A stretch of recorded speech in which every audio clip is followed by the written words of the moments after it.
एक समय स्वर्गलोक में सबसे बड़ा कौन के प्रश्न पर 9 ग्रहों में वाद विवाद हो गया। निर्णय के लिए सभी देवता देवराज इंद्र के पास पहुंचे और बोले, हे देवराज, आपको निर्णय करना होगा कि हम में सबसे बड़ा कौन है। देवताओं का प्रश्न सुन इंद्र उलझन में पड़ गए। फिर उन्होंने सभी को पृथ्वी लोक में राजा विक्रमादित्य के पास चलने का सुझाव दिया। सभी ग्रह भूलोक में राजा विक्रमादित्य के दरबार में पहुंचे। जब ग्रहों ने अपना प्रश्न राजा विक्रमादित्य से पूछा तो वह भी कुछ देर के लिए परेशान हो गए, क्योंकि सभी ग्रह अपनी अपनी शक्तियों के कारण महान थे। किसी को भी छोटा या बड़ा कह देने से उनके क्रोध के प्रकोप से भयंकर हानि पहुंच सकती थी। अचानक राजा विक्रमादित्य को एक उपाय सूझा और उन्होंने विभिन्न धातुओं जैसे सोना, चांदी, कांसा, तांबा, सीसा, जस्ता, अभ्रक व लोहे के 9 आसन बनवाए। सबसे आगे सोना और सबसे पीछे लोहे का आसन रखा गया। उन्होंने सभी देवताओं को अपने अपने आसन पर बैठने को कहा। उन्होंने कहा, जो जिसका आसन हो उसे ग्रहण करें। जिसका आसन पहले होगा वह सबसे बड़ा तथा जिसका बाद में वह सबसे छोटा होगा। क्योंकि लोहे का आसन सबसे पीछे था, इसलिए शनिदेव समझ गए कि राजा ने मुझे सबसे छोटा बना दिया।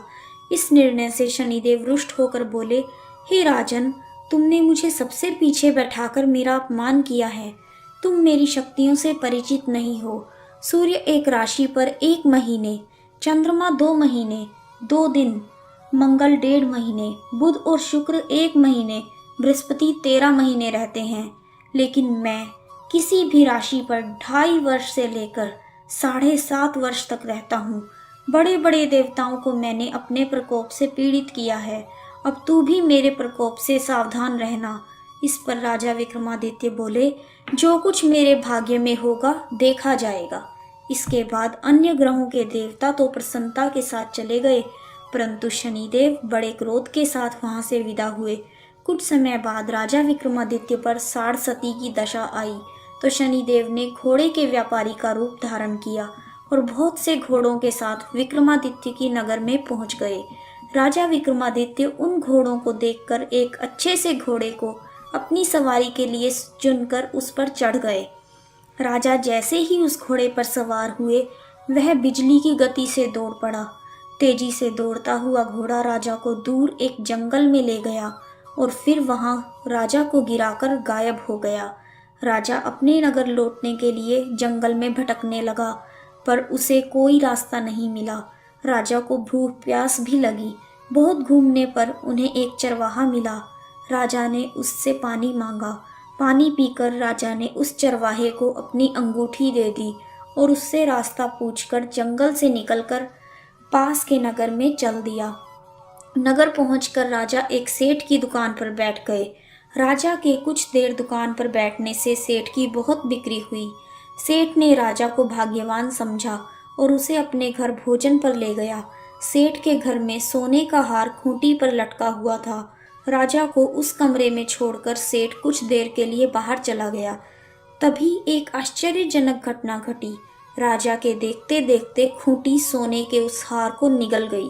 सेठ ने जब हार गायब देखा तो उसने चोरी का संदेह राजा पर किया और अपने नौकरों से कहा कि इस परदेसी को रस्सियों से बांधकर नगर के राजा के पास ले जाओ। राजा ने विक्रमादित्य से हार के बारे में पूछा तो उन्होंने बताया कि खूंटी ने हार को निगल लिया। इस पर राजा क्रोधित हुए और उन्होंने चोरी करने के अपराध में विक्रमादित्य के हाथ पांव काटने का आदेश दे दिया। सैनिकों ने विक्रमादित्य के हाथ पांव काटकर उन्हें सड़क पर छोड़ दिया। कुछ दिन बाद एक तेली उन्हें उठाकर अपने घर ले गया और उसे कोलू पर बिठा दिया। राजा आवाज देकर बैलों को हाँकता रहा। इस तरह तेली का बैल चलता रहा और राजा को भोजन मिलता रहा। शनि के प्रकोप की साढ़ सती पूरी होने पर वर्षा ऋतु प्रारंभ हुई। एक रात विक्रमादित्य मेघ मल्हार गा रहा था। तभी नगर की राजकुमारी मनभावनी रथ पर सवार होकर उस घर के पास से गुजरी। उसने मल्हार सुना तो उसे अच्छा लगा और दासी को भेजकर गाने वाले को बुला लाने के लिए कहा। दासी लौटकर राजकुमारी को अपंग राजा के बारे में सब कुछ बताने लगी। राजकुमारी उसके मेघ मल्हार से बहुत मोहित हुई और सब कुछ जानते हुए भी उसने अपंग राजा से विवाह करने का निश्चय किया। राजकुमारी ने अपने माता पिता से जब यह बात की तो वे हैरान रह गए। उन्होंने उसे बहुत समझाया, पर राजकुमारी ने अपनी जिद नहीं छोड़ी और प्राण त्याग देने का निश्चय कर लिया। आखिरकार राजा रानी को विवश होकर अपंग विक्रमादित्य से राजकुमारी का विवाह करना पड़ा। विवाह के बाद राजा विक्रमादित्य और राजकुमारी तेली के घर में रहने लगे। उसी रात स्वप्न में शनिदेव ने राजा से कहा, राजा, तुमने मेरा प्रकोप देख लिया, मैंने तुम्हें अपने अपमान का दंड दिया है। राजा ने शनिदेव से क्षमा करने को कहा और प्रार्थना की, हे शनिदेव, आपने जितना दुख मुझे दिया है अन्य किसी को न देना। शनिदेव ने कहा, राजन, मैं तुम्हारी प्रार्थना स्वीकार करता हूँ। जो कोई स्त्री पुरुष मेरी पूजा करेंगे, कथा सुनेंगे, जो नित्य ही मेरा ध्यान करेंगे, चींटियों को आटा खिलाएंगे, वह सभी प्रकार के कष्टों से मुक्त हो जाएंगे और उनके सब मनोरथ पूर्ण होंगे। यह कहकर शनिदेव अंतर्ध्यान हो गए। प्रातःकाल राजा विक्रमादित्य की नींद खुली तो अपने हाथ पांव देखकर राजा को बहुत खुश हुई। उन्होंने मन ही मन शनिदेव को प्रणाम किया। राजकुमारी भी राजा के हाथ पांव सलामत देखकर आश्चर्य में डूब गई। तब राजा विक्रमादित्य ने अपना परिचय देते हुए शनिदेव के प्रकोप की सारी कहानी सुनाई। इधर सेठ को जब इस बात का पता चला तो दौड़ता हुआ आया और राजा विक्रमादित्य के चरणों में गिरकर क्षमा मांगने लगा। राजा विक्रमादित्य ने उसे क्षमा तो कर दिया, क्योंकि वह जानते थे यह सब तो शनिदेव के प्रकोप के कारण हुआ था। सेठ राजा विक्रमादित्य को पुनः अपने घर ले गया और उसे भोजन कराया। भोजन करते समय वहां एक आश्चर्यजनक घटना घटी। सबके देखते देखते उस खूंटी ने हार को उगल दिया। सेठ ने अपनी बेटी का विवाह भी राजा के साथ कर दिया और बहुत से स्वर्णाभूषण, धन आदि देकर राजा को विदा किया। राजा विक्रमादित्य राजकुमारी मनभावनी और सेठ की बेटी के साथ अपने नगर वापस पहुंचे तो नगरवासियों ने हर्ष के साथ उनका स्वागत किया। अगले दिन राजा विक्रमादित्य ने पूरे राज्य में घोषणा कराई कि शनिदेव सब ग्रहों में सर्वश्रेष्ठ हैं। प्रत्येक स्त्री पुरुष शनिवार को उनका व्रत करें और व्रत कथा को अवश्य सुने।